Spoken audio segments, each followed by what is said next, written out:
Janganlah lagi berkata bohong. Janganlah menipu rakyat. Rakyat tahu. Semua itu dampaknya menimbulkan ketidakpercayaan. Kalau kadang-kadang muak pada pemerintah ini. Karena sudah tidak ada kepercayaan.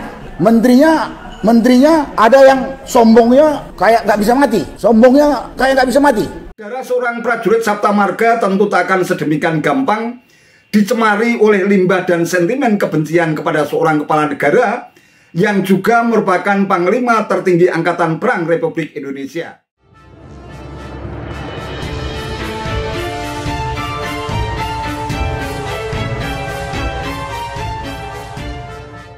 Assalamualaikum warahmatullahi wabarakatuh. Salam sejahtera untuk kita semua, salam budaya. Sahabat-sahabat tercinta sebangsa dan setanah air yang sangat saya hormati, namanya Mayor Jenderal TNI Purnawirawan Sunarko. Ia pernah menduduki jabatan prestisius sebagai seorang Danjen Kopassus. Namun setelah resmi pensiun atau menjadi seorang purnawirawan, tampaknya ia telah terpapar dan terinfeksi virus sentimen kebencian terhadap Presiden Jokowi, termasuk kepada para pembantunya.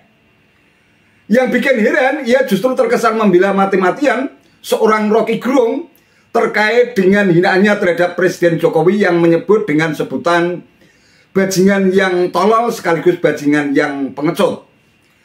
Entah dalam forum apa Sunarko menyampaikan orasi yang dinilai sangat tendensius dan syarat dengan sentimen kebencian terhadap pemerintahan Jokowi. Namun dari pernyataan yang ia lontarkan, tampaknya hal itu disampaikan tidak lama setelah Rocky Gerung membuat heboh negeri ini dengan narasi jatnya terhadap Presiden Jokowi pada saat bertemu dengan kaum buruh pada tanggal 29 Juli 2023 yang lalu. Sunarko juga belak-belakan mengakui telah menandatangani petisi 100 yang kini telah diserahkan kepada DPR. Dan sebagaimana kita ketahui bahwa poin penting dalam petisi 100 yang digagas oleh Peduli Daulat Rakyat alias PDR adalah meminta seluruh elemen bangsa untuk memakzulkan Presiden Jokowi karena Presiden Jokowi dianggap tidak mampu menjalankan amanah sebagai presiden. Dan Mayor Jenderal Sunarko termasuk salah satu tokoh yang menandatangani petisi 100 itu. Ini artinya mereka yang tergabung dalam PDR dan menandatangani petisi 100 diduga kuat sudah memiliki mens rea atau niat jahat untuk menggulingkan pemerintahan yang sah dan legitimit sebelum masa jabatannya habis. Jokowi sebelum jadi presiden, janji itu mungkin 66. nggak tahu berapa puluh gitu, tapi 90% pun nggak ada yang terselesaikan gitu. Kemudian kebohongan-kebohongan yang dilakukan juga gitu banyak. Menterinya juga begitu. Saya ingat Mahfud MD sebelum jadi menteri mengatakan, seorang pemimpin kalau sudah nggak punya legitimasi di mata rakyat, turun, nggak usah disuruh. Sekarang rakyat minta dia turun, ditemui pun tidak. Ya, ditemui pun tidak. Padahal yang bersangkutan Jokowi ini mengatakan, saya rindu di demo. Tapi setiap ada demo tidak pernah ditemuin untuk berdiskusi. Apa sih aspirasi yang disampaikan oleh rakyat? Nggak pernah. Jadi yang perlu saya sampaikan pada kesempatan ini, dalam dunia yang begitu modern, begitu murah untuk mendapatkan informasi, janganlah lagi berkata bohong. Janganlah menipu rakyat. Rakyat tahu. Semua itu dampaknya menimbulkan ketidakpercayaan. Kalau kadang-kadang muak pada pemerintah ini. Karena sudah tidak ada kepercayaan. Menterinya ada yang sombongnya kayak nggak bisa mati. Sombongnya kayak nggak bisa mati. Jangan tentang gua gitu. Saya ini tentara, saya nggak tahu tentara yang mana itu kan. Padahal dia tahu siapa dia. Dan dia itu hidup digaji untuk makan dia dan keluarganya dari rakyat. Rakyat tanya, dia marahin. Ada menteri yang memuji-muji. Ya, mungkin itu kalimat lain dari penjilat. Dan jangan kira rakyat tidak tahu itu gitu. Dampaknya rakyat sudah tidak percaya kepada rejim ini. Saya kemarin juga ikut menandatangani petisi untuk majulkan Jokowi. Tapi saya nggak tahu diproses tidak atau dibaca atau tidak itu. Saya tidak tahu. Itu suara rakyat. Sama juga yang disampaikan Rocky Gerung. Itu suara rakyat. Karena kejengkelan rakyat, ketidakpercayaan kepada rakyat terhadap pemerintahan ini. Akibat apa? Ketertutupan komunikasi. Presiden diajak di demo, diajak diskusi, nggak datang. Menteri ngancam kalau ini. Padahal yang milih dan membiayai hidup pengelola negara ini adalah rakyat. Katanya pemegang kekuasaan atau pemegang kedaulatan negara ini rakyat. Tapi rakyat nggak pernah digubris. Apalagi kalau melihat masalah keadilan yang disampaikan tadi oleh senior saya, Legend Soeharto. Dari sisi hukum, politik, ekonomi, Kalau dijelaskan dalam forum ini 1 hari nggak selesai. Ketidakadilan itu. Dan kasat mata. Dulu saya pernah mengatakan, mungkin pemerintah itu nganggap ini rakyat ini buta, tuli, dan tolol. Enggak, rakyat cukup pinter dan rakyat matanya cukup terang melihat itu. Jadi kalau ada gejolak-gejolak ini, saya hanya berharap temui, ajak diskusi, dan akui kalau salah. Kalau enggak, akan menjadi kondisi negeri. Dan banyak lagi hal-hal lain yang saya lihat memang membuat rakyat tidak percaya, membuat rakyat muak dengan kondisi yang dihadapin. Semua ini karena kesayangannya kepada negara, kesayangan kepada bangsa, sayang pada keturunannya, anak cucunya yang khawatir karena negara ini sudah istilahnya Pak Edi nggak tahu tergadai atau terjual kepada asing.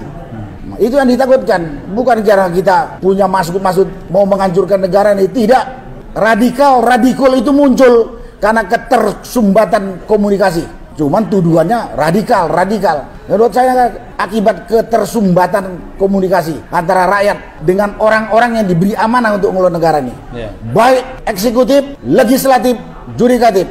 Lembaga ini tiga-tiga sudah koruptif.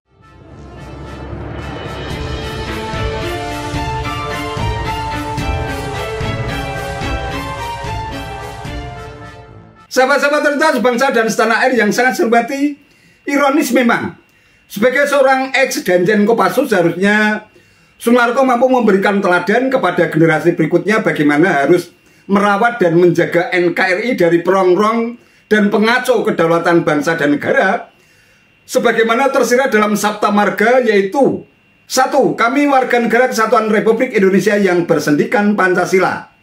2. Kami patriot Indonesia, pendukung serta pembela ideologi negara yang bertanggung jawab dan tidak mengenal menyerah.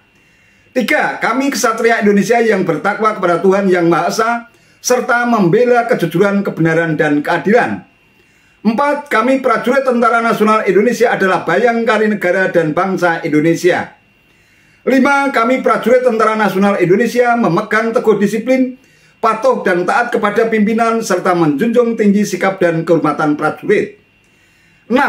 Kami prajurit Tentara Nasional Indonesia mengutamakan keperwiraan di dalam melaksanakan tugas serta senantiasa siap sedia berbakti kepada negara dan bangsa.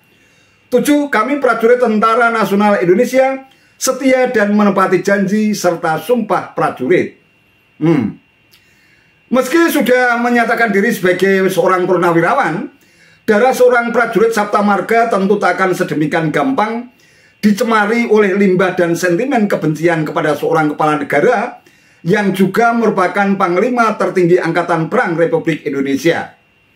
Ini artinya siapapun presidennya, entah itu berasal dari sipil maupun militer, seorang prajurit termasuk yang sudah purnawirawan sekalipun tetap memosisikan seorang presiden sebagai Panglima tertinggi yang harus ditaati dan dipatuhi. Itulah yang saya sebut sebagai hal yang sangat ironis ketika seorang purnawirawan perwira tinggi yang pernah menduduki jabatan prestisius sebagai seorang Danjen Kopassus justru malah terkesan menjadi seorang tukang kompor dengan menyatakan bahwa rakyat sudah muak dengan kebijakan Presiden Jokowi yang dianggap sudah menjadi antek oligarki. Pertanyaan yang kemudian muncul, rakyat yang mana yang sudah muak dengan kebijakan Presiden Jokowi? Kalau rakyat yang membenci Presiden Jokowi yang tergabung dalam barisan sakit hati, bisa jadi ada benarnya. Jumlahnya pun sangat minoritas. Hanya beberapa gelintir orang saja yang bisa jadi telah termakan oleh hasutan, oleh para demagog kekuasaan, dan masifnya berita hoax yang menjamur di berbagai platform media sosial. Namun toh mayoritas rakyat di negeri ini sekitar 82% masih sangat mencintai dan sangat puas terhadap kepemimpinan Presiden Jokowi. Jangan berlaku seperti kata dalam tempurung yang menganggap suara rakyat yang benci pemerintah seolah-olah merepresentasikan suara rakyat yang sesungguhnya. Buka dan lemparlah tempurung itu jauh-jauh, lantas dengarkanlah suara rakyat yang sebenar-benarnya, rakyat yang begitu mencintai Presiden Jokowi, yang dinilai telah memberikan rasa keadilan secara merata buat rakyat, entah itu dalam soal pembangunan infrastruktur maupun harga-harga kebutuhan pokok, sekaligus juga menunjukkan nyalinya yang besar dalam melawan intervensi asing yang ingin mengusik kedaulatan bangsa dan negara. Kekurangan Presiden Jokowi dalam memimpin negeri ini tentu masih ada, sehingga perlu diberikan kritik dan masukan agar kinerjanya menjadi lebih baik menjelang masa jabatannya habis. Namun tidak lantas berarti kekurangan yang ada dijadikan sebagai alasan pembenar untuk memakzulkannya. Bayangkan juga apakah kalau upaya pemakzulan itu berhasil, meskipun hal itu sangat mustahil bisa dilakukan, lantas kondisi bangsa dan negara bisa langsung simsalabim berubah menjadi lebih baik? Makin tambah chaos dan amburadul sih iya. Lantaran akan sangat berpotensi menimbulkan situasi ketidakpastian karena negara dalam keadaan vacuum of power. Bahkan bukan mustahil akan terjadi konflik horizontal secara terbuka di mana sesama anak bangsa justru saling cakar-cakaran dan bermusuhan. Apa situasi seperti itu yang diinginkan oleh para demago kekuasaan yang kerap gembar-gembor menghasut rakyat untuk memakzulkan presiden yang sah dan legitimate? Wallahu a'lam bishawab. Itu saja yang bisa saya sampaikan. Terima kasih atas perhatiannya. Wassalamualaikum warahmatullahi wabarakatuh.